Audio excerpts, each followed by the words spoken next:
எல்லாருக்கும் வணக்கம். Veg sandwich எப்படி செய்யுதுன்னு தான் பார்க்க போகிறோம். வாங்க வீடியோக்குள்ளே போகலாம்.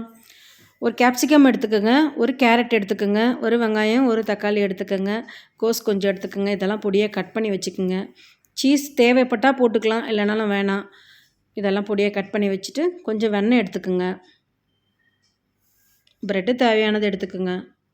ஒரு கடாயை வச்சுட்டு அதில் கொஞ்சம் ஆயில் ஊற்றுங்க. அதுக்கப்புறம் ஆனியன் போட்டு வதக்குங்க. நல்லா வதங்கினதும் கோஸ் போடுங்க. கோஸ் போட்டு கொஞ்ச நேரம் வதக்குங்க. அதுக்கப்புறம் கேரட்டை போடுங்க. கேரட் போட்டு வதங்கினதும் தக்காளி போடுங்க.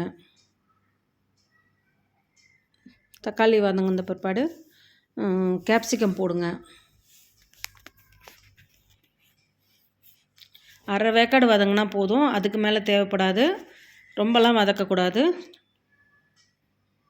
ஒரு ஸ்பூன் தனி மிளகாத்தூள் போட்டுக்கோங்க. கொஞ்சமாக சாஸ் போட்டுக்கோங்க. கரம் மசாலா ஒரு ஸ்பூன் போட்டுக்கோங்க.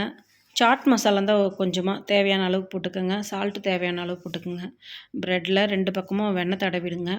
நம்ம செஞ்சு வச்சதை அதில் வச்சு ஃபில் பண்ணி இன்னொரு ப்ரெட்டு அதே மாதிரி வெண்ணெய் தடவி போடுங்க. சீஸ் தேவைப்பட்டால் வச்சுக்கலாம், இல்லைன்னா தேவையில்லை.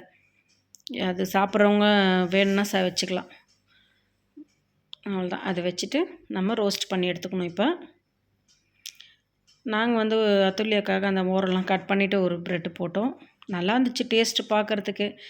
இதை நீங்கள் செஞ்சு சாப்பிட்டு பாருங்கள். இந்த வீடியோ பிடிச்சிருந்ததுன்னா லைக்கை போடுங்க. கண்டிப்பாக அடுத்தடுத்து வீடியோ பார்க்கணுன்னா நீங்கள் சப்ஸ்கிரைப் பண்ணால் தான் முடியும். சப்ஸ்கிரைப் பண்ணுறதுக்கு ஃப்ரீ தான். சப்ஸ்கிரைப் பண்ணிக்கோங்க. செஞ்சு சாப்பிட்டு பார்த்துட்டு கமெண்ட்டில் சொல்லுங்கள் எப்படி இருக்குன்னுட்டு. நாங்கள் வீட்டில் செஞ்சு சாப்பிட்டு பார்த்தோம், சூப்பராக இருந்துச்சு. நீங்களும் செஞ்சு சாப்பிட்டு பாருங்கள். Yummy, super taste. சாப்பிட்டு பார்த்துட்டு சொல்லுங்கள். பாய்.